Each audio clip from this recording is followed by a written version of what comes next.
Imagine a patient who is breathing very fast due to anxiety or high altitude exposure or pulmonary embolism. Suddenly, the pH starts rising, carbon dioxide falls, and the entire acid-base balance in the body shifts. This is what we call as respiratory alkalosis. In this video, we will be understanding it in the simplest way possible.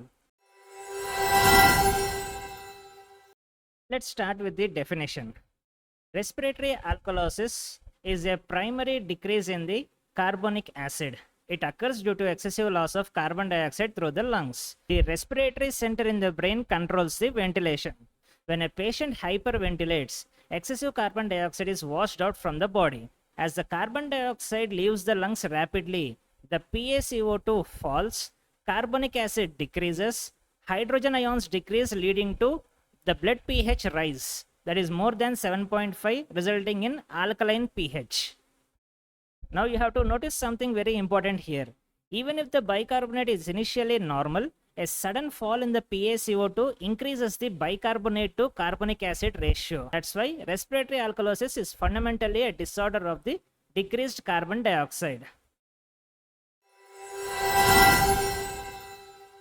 Now let's discuss about the causes of respiratory alkalosis. The most common mechanism is the hyperventilation, of which the first one is the psychogenic causes such as anxiety or hysteric hyperventilation. An anxious patient may breathe rapidly, leading to excessive carbon dioxide loss.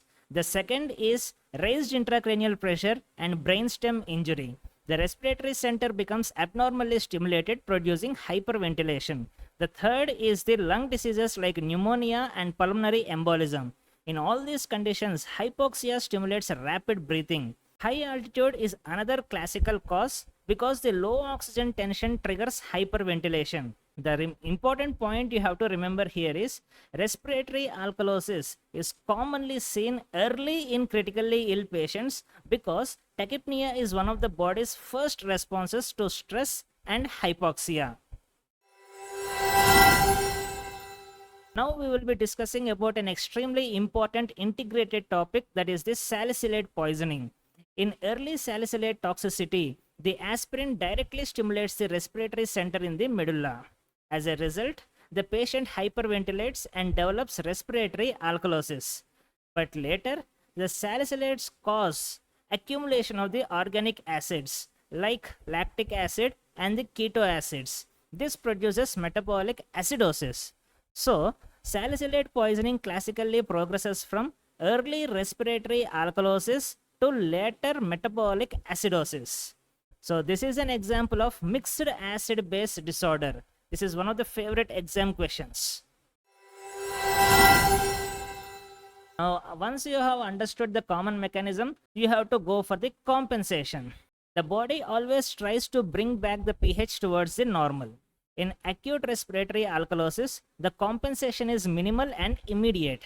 The buffers inside the cells release the hydrogen ions and bicarbonate levels fall slightly.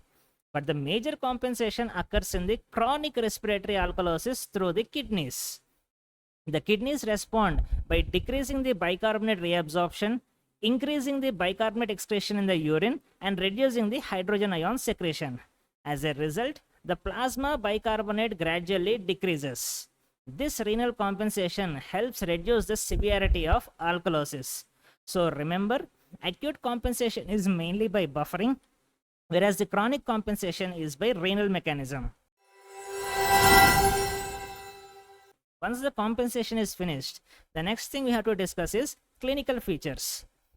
Because the patients are hyperventilating, rapid breathing is commonly seen. But one important symptom is paresthesias, tingling and numbness, especially around the mouth and the fingers.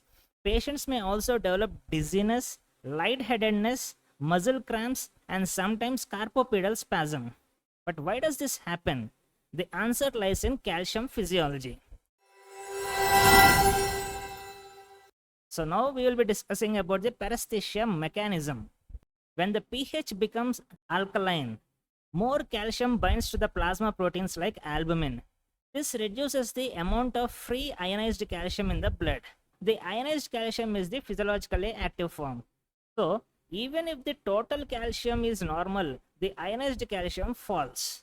This produces symptoms similar to hypocalcemia, that is tingling, paresthesia, muscle cramps, and tetany.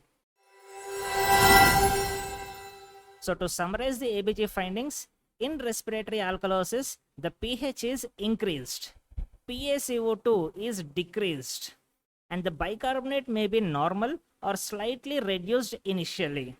In chronic cases, the bicarbonate decreases more because of renal compensation. If you like the video, do subscribe to the channel and see you in the next one.